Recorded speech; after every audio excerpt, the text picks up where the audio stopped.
നോക്കാൻ പോകുന്നത് 9th standard Sharada എന്ന ടെക്സ്റ്റ് ബുക്കിൻ്റെ 7th ചാപ്റ്ററായ ഉപായം ചിന്തയേത് പ്രാഗ്യസ്തഥാപായം ച ചിന്തയേത്.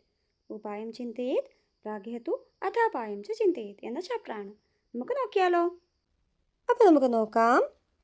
ഇവിടെ കുട്ടി പറയാണ്, മാതഃ പശ്യതു, അമ്മേ നോക്ക്, അദ്യ അഹം മാർഗേ പതിതം ധനം പ്രാപ്തവാൻ.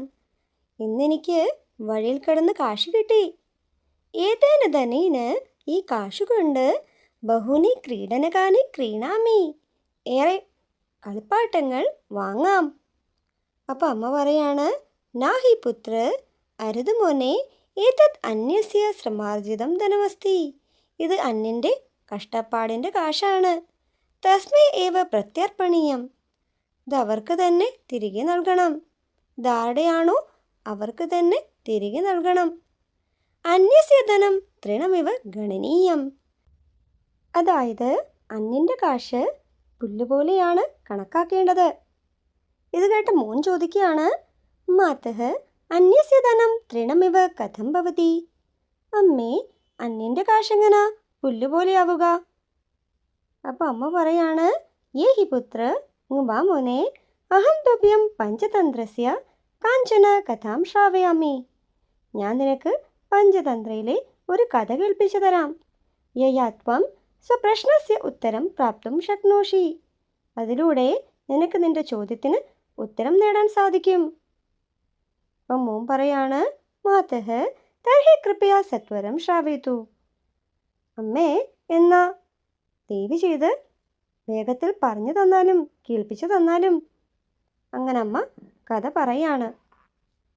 കസ്മിശ്ചിത് ദേശേ ധർമ്മബുദ്ധിഃ പാപബുദ്ധിശ്ച ദ്വേ മിത്രേ പ്രതിവസതഃ സ്മ, ഏതോ ഒരു നാട്ടിൽ ധർമ്മബുദ്ധി പാപബുദ്ധി എന്ന രണ്ടു കൂട്ടുകാർ താമസിച്ചിരുന്നു. അധ കഥാചിത് പാപബുദ്ധീന ചിന്തിതം, അങ്ങനെ ഇരിക്കെ ഒരിക്കൽ പാപബുദ്ധി ചിന്തിച്ചു. അവിടെ എന്താ ചിന്തിച്ചേ? യദഹം താവൻ മൂർഖോ ദരിദ്രതയാ പീഡിതശ്ച, ഞാൻ എത്ര വിഡ്ഢിയും ദാരിദ്ര്യത്താൽ പീഡിതനുമാണ്. അതയേനം ധർമ്മബുദ്ധിയും സ്വീകൃത്യ, അതുകൊണ്ട് ഈ ധർമ്മബുദ്ധിയും കൂട്ടി അന്യം ദേശം ഗച്ഛാമി, അന്യനാട്ടിലേക്ക് പോകാം. തത്ര അസ്യ ആശ്രയണേന, അവിടെ അവൻ്റെ ആശ്രയത്താൽ ധനം സമ്പാദയാമി, കാശ് സമ്പാദിക്കാം. അനന്തരം അതിനുശേഷം ഏനമപി വഞ്ചയിത്വാ, ഇവനെയും ചതിച്ച് സുഖീ ഭവാമീതി, സൗഖ്യത്തോടെ കഴിയാമെന്ന്. ഞാൻ ആരാ ചിന്തിക്കുന്നേ? പാപബുദ്ധി ചിന്തിക്കുകയാണ്. അഥ അന്യസ്മിൻ അഹ്നി ധർമ്മബുദ്ധി ഉപേത്യാഹ, ആ ദിവസം ധർമ്മബുദ്ധിയുടെ അടുത്തേക്ക് പോയിട്ട് ആട്ടെ എന്താ പറഞ്ഞേ? എന്നിട്ട് പാപബുദ്ധി പറയാണ്, ഭോ മിത്ര, ഹേ കൂട്ടുകാരാ, യഥാ ഭവാൻ വൃദ്ധഃ ഭവതി തഥാ ബാല്യ യൗവനൈവ, എപ്പോഴാണോ നീ വൃദ്ധനാവുക, വയസ്സാവുക, അപ്പോൾ ബാല്യത്തിലും യൗവനത്തിലും മയ ഏവം കൃതം ഇതി വക്തും യോഗ്യം, അതായത് എന്നാൽ ഇത് ചെയ്യപ്പെട്ടു എന്ന് പറയാൻ യോഗ്യമായിട്ടുള്ള കിം കാര്യം സ്മരതി, എന്ത് കാര്യമാണ് ഓർമ്മ വരുന്നത്? ഭവതാ അന്യഃ ദേശഃ ന ദൃഷ്ടഃ ഏവ ചേത് ഭവതഃ ശിശൂൻ അന്യദേശസംബന്ധേ കാം കഥാം വദിഷ്യതി, നീ അന്യനാട് കണ്ടിട്ടില്ലെങ്കിൽ പിന്നെങ്ങനെയാ നിന്റെ കുട്ടികളോട് അന്യനാടിനെ കുറിച്ച് കഥ പറയുക? ഉക്തമേവ, പറയാറ്, ദേശാന്തരേഷു ബഹുവിധ ഭാഷാ വേഷാദി യേന ന ജ്ഞാതം ഭ്രമതാ ധരണി പീഠേ തസ്യ ഫലം ജന്മനോ വ്യർത്ഥം, അതായത് സന്തോഷത്തോടെ ഭൂമിയിലെ വിവിധ ദേശങ്ങളിലേക്ക് യാത്ര ചെയ്യാത്തിടത്തോളം കാലം അറിയാത്ത ഒരാള് ഭൂമി മുഴുവൻ ചുറ്റി സഞ്ചരിച്ചാലും കലകളും പൂർണ്ണമായി ലഭിക്കുന്നില്ല. അർത്ഥമാണ്, അതായത് ലോകപരിചയവും യാത്രകളും അറിവും സമ്പത്തും നേടുന്നതിന് അത്യാവശ്യമാണ്.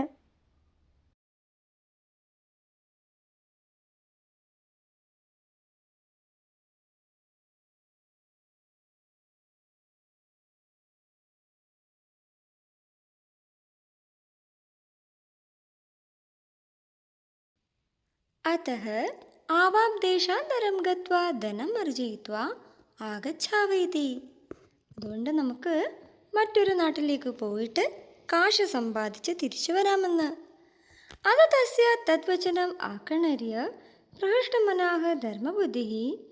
എന്നിട്ട് അവൻ്റെ ആ വാക്കുകൾ കേട്ട് സന്തോഷത്തോടെ ധർമ്മബുദ്ധി പറയാണ്, ആ അസ്തു താവത് ഗുരുജനാജ്ഞയ ഗച്ഛാവഹ.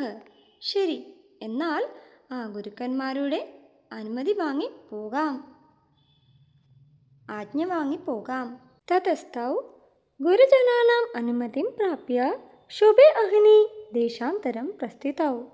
എന്നിട്ട് അവർ രണ്ടുപേരും ഗുരുക്കന്മാരുടെ അനുമതി വാങ്ങി നല്ലൊരു ദിവസം നോക്കി മറ്റൊരു നാട്ടിലേക്ക് യാത്ര തിരിച്ചു. പാപബുദ്ധി ധർമ്മബുദ്ധി പ്രഭാവേണ പ്രഭൂതം ധനം സമ്പാദിത്വാൻ. പാപബുദ്ധി ധർമ്മബുദ്ധിയുടെ ഇൻഫ്ലുവൻസ് കൊണ്ട് ഏറെ ധനം സമ്പാദിച്ചു. പാപബുദ്ധി, ഇപ്പം പാപബുദ്ധി പറയാണ്, മിത്ര കൂട്ടുകാരാ, ആവാം അഭ്യമിതാനും പ്രചുരം ധനം ഉപാർജിതം. ഇപ്പോൾ നമ്മൾ ഏറെ ധനം സമ്പാദിച്ചു കഴിഞ്ഞു. അത്രാഗത്യ വർഷാണി വ്യതീതാനി. ഇവിടെ വന്നിട്ട് ഏറെ വർഷങ്ങൾ കഴിഞ്ഞിരിക്കുന്നു. സർവം ധനം സ്വീകൃത്യ, എല്ലാ കാശും എടുത്തുകൊണ്ട് സ്വഗ്രാമം ഗച്ഛാവഹ, സ്വന്തം ഗ്രാമത്തിലേക്ക് മടങ്ങാം.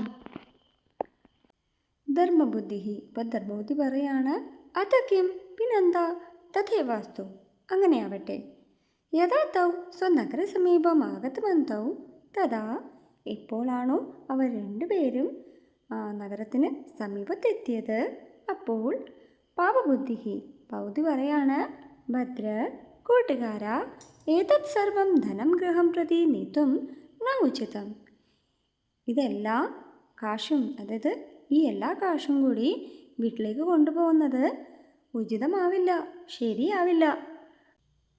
അതഃ, അതുകൊണ്ട് ഏതത് ധനമത്രൈവ, ഈ കാശെല്ലാം കൂടി ഗഹനാരണ്യേ കുത്രാപി, കാട്ടിൽ എവിടെയെങ്കിലും ഭൂമൗ നിക്ഷിപ്യ, മണ്ണിൽ കുഴിച്ചിട്ട് കിഞ്ചിത് മാത്രം ആദായ, കുറച്ചു മാത്രം എടുത്തുകൊണ്ട് ഗൃഹം പ്രവിശാവഹ, വീട്ടിലേക്ക് പോകാം. അന്യസ്മിൻ അഗ്നി പാപബുദ്ധി, അടുത്ത ദിവസം തന്നെ പാപബുദ്ധി നിഷീധേ, പാതിരാത്രിയിൽ അടവ്യാം ഗത്വ, കാട്ടിൽ പോയിട്ട് തത്സർവം വിത്തം, ആ എല്ലാ കാശും സമാധായ എടുത്തുകൊണ്ട് ഗർത്തം പൂരയിത്വ, കുഴി മൂടിയിട്ട് സ്വഭവനം ഗത്വാൻ, സ്വന്തം വീട്ടിലേക്ക് പോയി. അത കശ്ചിത് ദിനാന്തരം, കുറച്ച് ദിവസങ്ങൾക്ക് ശേഷം. പാപബുദ്ധി, ഇപ്പോൾ പാപബുദ്ധി പറയാണ്, സഖേ കൂട്ടുകാരാ, മമ കുടുംബേ ബഹവഹ ജനാഹ സന്തി. എൻ്റെ കുടുംബത്തിൽ ഏറെ ആൾക്കാരുണ്ട്. ധനമഭാവാത് കഷ്ടം അനുഭവാമി. കാശില്ലാത്തതുകൊണ്ട് തന്നെ കാശില്ലാണ്ട് കഷ്ടത അനുഭവിക്കുകയാണ്. അതഃ, അതുകൊണ്ട് തത്ര ഗത്വ, അവിടെ പോയിട്ട്, അതായത് കാട്ടിൽ പോയിട്ട് കിഞ്ചിൻ മാത്രം ധനമാനയാവഹ, കുറച്ച് കാശ് കൊണ്ടുവരാം. ധർമ്മബുദ്ധി, ഇപ്പോൾ ധർമ്മബുദ്ധി പറയാണ്, അസ്തു മിത്ര, ഓക്കെ കൂട്ടുകാരാ, ഗച്ഛാവഹ, പോകാം. അഥ, എന്നിട്ട് ദ്വാവപി ഗത്വ, രണ്ടുപേരും പോയിട്ട് തത് സ്ഥാനം യാവത് ഖനതഃ, ആ സ്ഥലത്ത് എപ്പോഴാണോ കുഴിച്ചത് താവത് റിക്തം ഭാണ്ഡം ദൃഷ്ടവന്തൗ, അവിടെ എപ്പോഴാണോ കുഴിച്ചത് അപ്പോൾ ഒന്നുമില്ലാത്ത കുടമാണ് കണ്ടത്. അത്രാന്തരേ, അതിനുശേഷം പാപബുദ്ധി ശിരസ്താടയൻ ഉക്വാൻ, പാപബുദ്ധി എന്താ ചെയ്തേ, തലയ്ക്കടിച്ചിട്ട് പറഞ്ഞു, അതായത് തലയിൽ ഇങ്ങനെ അടിച്ചിട്ട് പറഞ്ഞു, കരയാണ്. ഓക്കെ, എന്നിട്ട് എന്താ പറയണേ, പാപബുദ്ധി, ഇപ്പോൾ പാപബുദ്ധി പറയാണ്, ബഹു ധർമ്മബുദ്ധി, ഹേ ധർമ്മബുദ്ധി, ത്വയൈവ അപഹൃതം ഏതത് ധനം, നീ തന്നെയാണ് ഈ കാശ് മോഷ്ടിച്ചത്, ന അന്യേന, വേറെ ആരുമല്ല. തത് പ്രയച്ഛമേ തദർത്ഥം, ഇതിൻ്റെ പകുതി എനിക്ക് തരിക. അതായത് ധർമ്മബുദ്ധിയുടെ കയ്യിൽ ഇപ്പോൾ ഉള്ളതും കൂടി അതിൻ്റെയും കൂടി പകുതിയാണ് ആര് ചോദിക്കുന്നേ, പാവബുദ്ധി ചോദിക്കുന്നത്. അന്യഥ, അല്ലെങ്കിൽ, അതായത് അങ്ങനെ ചെയ്തില്ലേൽ, അഹം, ഞാൻ രാജകുലേ നിവേദിഷ്യാമി, രാജസഭയിൽ പരാതിപ്പെടും, പരാതി കൊടുക്കും. ധർമ്മബുദ്ധി. ഇപ്പോൾ ധർമ്മബുദ്ധി പറയാണ്, ബഹുദുരാത്മൻ, ഹേ ദുഷ്ട, മാമൈവം വധ, അങ്ങനെ പറയരുത്. ധർമ്മബുദ്ധി ഖൽവഹം, ഞാൻ ധർമ്മബുദ്ധി തന്നെയാണ്. നേത ചൗരകർമ്മം കരോമി, നേരത്തെ കള്ളപ്പണി ചെയ്യില്ല. എന്നിട്ട് ധർമ്മബുദ്ധി പറയാണ്, മാതൃവത് പരധാരേഷു പരദ്രവ്യേഷു ലോഷ്ടവത് ആത്മവത് സർവഭൂതേഷു വീക്ഷന്തി ധർമ്മബുദ്ധേഹ. അന്യ സ്ത്രീകളെ അമ്മയെപ്പോലെ, അന്യൻ്റെ ധനം സ്റ്റോണിൻ്റെ പീസസ് പോലെ, എല്ലാ ജീവജാലങ്ങളെയും തന്നെ പോലെ കാണുന്നുവോ ധർമ്മബുദ്ധിയാണ്. ആരാണോ കാണുന്നത് അവൻ ധർമ്മബുദ്ധിയാണ്. ഏവം ദ്വാവപി വിവിധമാനോ ധർമാധികാരണം നികഷാഗതൗ. ഇങ്ങനെ രണ്ടു കൂട്ടരും വാദിച്ച് ആരുടെ അടുത്തേക്കായി ചെല്ലുന്നേ? ന്യായാധിപൻ്റെ അടുത്തേക്ക് ചെല്ലാണ്. ധർമാധികാരി പറയാണ്, എന്താ പറയണേ? നനു ന കോപി സാക്ഷി യുവാഭ്യാം അന്യതരസ്യ ചൗരകർമ്മണഃ. നിങ്ങളിൽ ആരാണ് മോഷണം നടത്തിയെന്ന് സാക്ഷ്യപ്പെടുത്താൻ ഇവിടെ ആരുമില്ല. അതഃ, അതുകൊണ്ട്, യത്ര മനുഷ്യപ്രമാണം അനുപലബ്ധം, എവിടെയാണോ മനുഷ്യസാക്ഷികൾ ലഭ്യമല്ലാത്തത്, തത്ര, അവിടെ, വനദേവത ഏവ, വനദേവത തന്നെ ന്യായനിർണയം കരിഷ്യതി, ന്യായവിധി കൽപ്പിക്കും. അതഃ, അതുകൊണ്ട്, പ്രാതഃകാലേ, രാവിലെ തന്നെ, യുവാം അസ്മാഭിഹി സഹ, നിങ്ങൾ രണ്ടുപേരും ഞങ്ങളോടൊപ്പം, തത്ര, അവിടെ, വനപ്രദേശം ഗച്ഛതം, ഇവിടെ ആ വനപ്രദേശത്തേക്ക് വരിക. തത്രൈവ, അവിടെ തന്നെ, നിർണയ ഭവിഷ്യതി, നിർണയം ഉണ്ടാകും. അത്രാന്തരെ പാപബുദ്ധി ഗൃഹം ഗത്വാ സ്വജനകം പ്രബോധിത്വാൻ. ഇതിൻ്റെ ഇടയിൽ പാപബുദ്ധി വീട്ടിൽ പോയിട്ട് അച്ഛനോട് കാര്യങ്ങളെല്ലാം പറഞ്ഞ് മനസ്സിലാക്കി. പാപബുദ്ധി പറയാണ്, താത്, അച്ഛാ, മയാ ധർമ്മബുദ്ധി പ്രബോധഃ അർത്ഥഃ ചോരിതഃ. ഞാൻ ധർമ്മബുദ്ധിയുടെ ഏറെ കാശ് മോഷ്ടിച്ചു. അതായത് പറയാണ്, ഞാൻ ധർമ്മബുദ്ധിയുടെ പക്കലുണ്ടായിരുന്ന വലിയൊരു തുക മോഷ്ടിച്ചു. ഭവാൻ യതി മതുക്ത പ്രകാരേണ വദതി, അങ്ങ് ഞാൻ പറയുന്ന പോലെ പറയുകയാണെങ്കിൽ, തർഹി, എങ്കിൽ, തദ്ധനം മയി സ്ഥിരം തിഷ്ഠതി, അങ്ങനെയെങ്കിൽ ആ കാശ് എന്നിൽ സ്ഥിരമാകും, എന്നോടൊപ്പം ഉണ്ടാവും. അന്യഥ, അങ്ങനെയല്ലെങ്കിൽ, അസ്മാകം പ്രാണൈഹി സഹ, നമ്മുടെ പ്രാണനോടൊപ്പം, യാസ്യതി, നഷ്ടപ്പെടും. പിത, അച്ഛൻ പറയാണ്, വത്സ, മോനെ, ദ്രുതം വധ, പെട്ടെന്ന് പറ. അഹം കിം കർവാണി, ഞാൻ എന്താണ് ചെയ്യേണ്ടത്?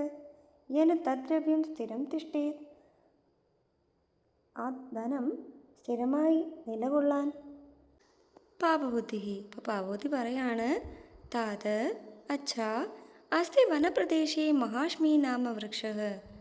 വനപ്രദേശത്ത് മഹാഷ്മി എന്ന പേരുള്ള ഒരു മരമുണ്ട്. തസ്മിൻ മഹാകോട്ടരം അസ്തി, അതിൽ വലിയൊരു പൊത്തുണ്ട്. തത്ര, അവിടെ, ഭവാൻ സാമ്പ്രതമേവ പ്രവിശതു, അങ്ങ് പെട്ടെന്ന് തന്നെ പ്രവേശിക്കുക. തതഃ, പിന്നീട്, പ്രഭാതേ, രാവിലെ, യദഹം സത്യശ്രാവണായ നിവേദയാമി, എപ്പോഴാണോ ഞാൻ സത്യം പറയാനായിട്ട് അപേക്ഷിക്കുക, തഥാ, അപ്പോൾ, ഭവതാ വക്തവ്യം, അങ്ങ് പറയണം, യത്, അതായത്, ധർമ്മബുദ്ധി ചൗരയതി, ധർമ്മബുദ്ധിയാണ് കള്ളനെന്ന്. തഥാ കൃതേ പ്രാതഃകാലേ സ്നാത്വാ പാപബുദ്ധി ധർമ്മബുദ്ധീന ധർമാധികാരേണ ച സഹ ന്യായാർത്ഥം വനദേവതായാः സമീപം ഉപാഗതഃ. അങ്ങനെ ചെയ്ത് രാവിലെ തന്നെ കുളിച്ച് പാപബുദ്ധിയും ധർമ്മബുദ്ധിയും ധർമാധികാരിയോടൊപ്പം ന്യായത്തിനായി വനദേവതയുടെ അടുത്തേക്ക് ചെന്നു. അന്യേ അപി സാമാജികാഃ തദ്ദൃഷ്ടം ആഗതാഃ. മറ്റ് ഗ്രാമവാസികളും അത് കാണാനായി അവിടേക്ക് എത്തിച്ചേർന്നു. പാപബുദ്ധി. പാപബുദ്ധി പറയാണ് ആദിത്യചന്ദ്ര അഗ്നിലോ അനലശ്ച ദൗർഭൂമിരാപോ ഹൃദയം യമശ്ച അഹശ്ച രാത്രിശ്ച ഉഭേ ച സന്ധ്യേ ധർമ്മോ ഹി ജാനാതി നരസ്യ വൃത്തം. ആദിത്യഃ സൂര്യൻ, ചന്ദ്രഃ ചന്ദ്രൻ, അനലോ അനലശ്ച കാറ്റും അഗ്നിയും, ദൗ ആകാശം, ഭൂമിഃ ഭൂമി, ആപഃ ജലം, ഹൃദയം മനസ്സ്, യമശ്ച യമധർമ്മരാജാവ് യമനും, അഹശ്ച രാത്രിശ്ച പകലും രാത്രിയും, ഉഭേച്ച സന്ധ്യേ രണ്ടും, അതുപോലെ സന്ധ്യയും, ധർമ്മോ ഹി ജാനാതി നരസ്യ വൃത്തം ധർമ്മം തീർച്ചയായും അറിയും മനുഷ്യൻ്റെ പ്രവൃത്തികൾ, സ്വഭാവം. അതായത് ഈ ഓരോ സാക്ഷിക്കും മനുഷ്യൻ്റെ പ്രവൃത്തികളെക്കുറിച്ച് കൃത്യമായി അറിവുണ്ട്. ഭഗവതി വനദേവതേ, ഹേ വനദേവതേ, ആവയോർ മധ്യേ യഹ ചൗരഃ ത്വം കഥയ. ഞങ്ങളിൽ ആരാണ് കള്ളനെന്ന് നീ പറയൂ. പിതാ ശമീകൂട്ടരസ്ഥ, മരപ്പൊത്തിൽ ഒളിച്ചിരുന്ന അച്ഛൻ പറയാണ് ബഹു ശൃണുത ശൃണുത, ഹേ കേൾക്കൂ കേൾക്കൂ, ധർമ്മബുദ്ധിനാ ഹൃതം ഏതദ് ധനം. ധർമ്മബുദ്ധിയാണ് ഈ ധനം കവർന്നത്, മോഷ്ടിച്ചത്. തത് ആകണരീയ തേ സർവേ ജനാഃ വിസ്മയേന ഉദ്ബുല്ലലോചനാഃ സഞ്ജാതാഃ. ഇത് കേട്ട് എല്ലാവരുടെയും കണ്ണ് തള്ളിപ്പോയി. സർവേ ജനാഃ എല്ലാ ജനങ്ങളും കൂടി. ധന അപഹരണ ദോഷഹേതോഃ ശാസ്ത്രവിഹിത പ്രകാരേണ ധർമ്മബുദ്ധയെ ദണ്ഡഃ ദാതവ്യഃ. എല്ലാവരും പറയാണ് പണം മോഷ്ടിച്ച കുറ്റത്തിന് ശാസ്ത്രവിധി പ്രകാരം ധർമ്മബുദ്ധിക്ക് ശിക്ഷ നൽകണം. ധർമ്മബുദ്ധി ആട്ടെ, ധർമ്മബുദ്ധി എന്താ പറയണേ? ധർമ്മബുദ്ധി പറയാണ് ഇതം മിഥ്യഭാഷിതമസ്തി, ഇത് കള്ളമാണ്. ന അഹം ചോരിത്വാൻ, ഞാൻ മോഷ്ടിച്ചിട്ടില്ല. അഹം ഏതത് ശമീകോട്ടരം വഹ്നീഭോജ്യദ്രവ്യൈഃ പരിവേഷ്ട്യ വഹ്നീന പ്രജ്വാലയാമി. ഞാൻ ഈ മരപ്പൊത്തിൽ തീ പിടിക്കുന്ന വസ്തുക്കൾ വെച്ച് അതിന് തീ കൊളുത്തുന്നു. തഥാ കരോതി, അങ്ങനെ ചെയ്യാണ്. അഥ ജ്വലതി തസ്മിൻ ശമീകോട്ടരെ അർദ്ധദഗ്ധ ശരീരഃ സ്ഫുടിതീക്ഷ്ണഃ കരുണം വിലപൻ പാപബുദ്ധി പിതാ ബഹിരാഗതഃ. പിന്നീട് കത്തിക്കൊണ്ടിരിക്കുന്ന ആ ശമീവൃക്ഷത്തിൻ്റെ പൊത്തിൽ നിന്ന് ശരീരം പാതി വെന്ത് കണ്ണുകൾ പൊട്ടി ദയനീയമായ നിലവിളി കൊണ്ട് പാപബുദ്ധിയുടെ അച്ഛൻ പുറത്തു വന്നു. തതശ്ച പിന്നീട് ജനാഹ ജനങ്ങൾ സ ആശ്ചര്യം ആശ്ചര്യത്തോടെ ബഹു കിമിതം കിമിതം, ഇതെങ്ങനെ ഇതെങ്ങനെ ഇതെങ്ങനെ ഇത് സംഭവിച്ചേ? പിതാ പാപബുദ്ധി, പാപബുദ്ധിയുടെ അച്ഛൻ. ഏതത് സർവമപി പാപബുദ്ധി ചേഷ്ടിതം, ഇതെല്ലാം പാപബുദ്ധിയുടെ പ്രവൃത്തിയാണ്. ഇത്യുക്ത്വാ മൃതഃ, ഇങ്ങനെ പറഞ്ഞുകൊണ്ട് മരിച്ചു. ധർമാധികാരി പറയാണ് ഏഷ പാപബുദ്ധി ദണ്ഡനീയഃ, ഈ പാപബുദ്ധി ശിക്ഷിക്കപ്പെടേണ്ടവനാണ്. രാജപുരുഷാः നിയമാനുസാരം പാപബുദ്ധിം ദണ്ഡിതവന്തഃ ധർമ്മബുദ്ധിം പ്രശംസിതവന്തഃ ച. അതായത് രാജഭടന്മാർ നിയമം അനുസരിച്ച് പാപബുദ്ധിയെ ശിക്ഷിക്കുകയും ധർമ്മബുദ്ധിയെ പ്രശംസിക്കുകയും ചെയ്തു. സർവേ ജനാഹ എല്ലാ ജനങ്ങളും കൂടി. എന്നിട്ട് എന്താ പറയണേ? ഭോ ധർമ്മബുദ്ധേ ത്വയാ സമ്യക് കൃതം, ഹേ ധർമ്മബുദ്ധി നീ ശരിയാണ് ചെയ്തത്. പാപബുദ്ധി വ്യർത്ഥ പാണ്ഡിത്യാത്, പാപബുദ്ധിയുടെ വ്യർത്ഥമായ അറിവ് കൊണ്ട് പിതാ വഹ്നീന ഘാതിതഃ, അച്ഛൻ അഗ്നിയാൽ മരണപ്പെട്ടു. അതഃ സാധുക്തം, അതുകൊണ്ടാണ് പറയപ്പെടുന്നത് ഉപായം ചിന്തയേത് പ്രാഗ്യതു അഥാപായം ച ചിന്തയേത്.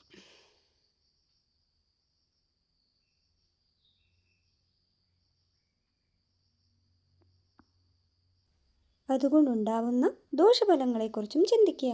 അപ്പോൾ എല്ലാവർക്കും ഈ ചാപ്റ്റർ നന്നായി മനസ്സിലായെന്ന് കരുതുന്നു.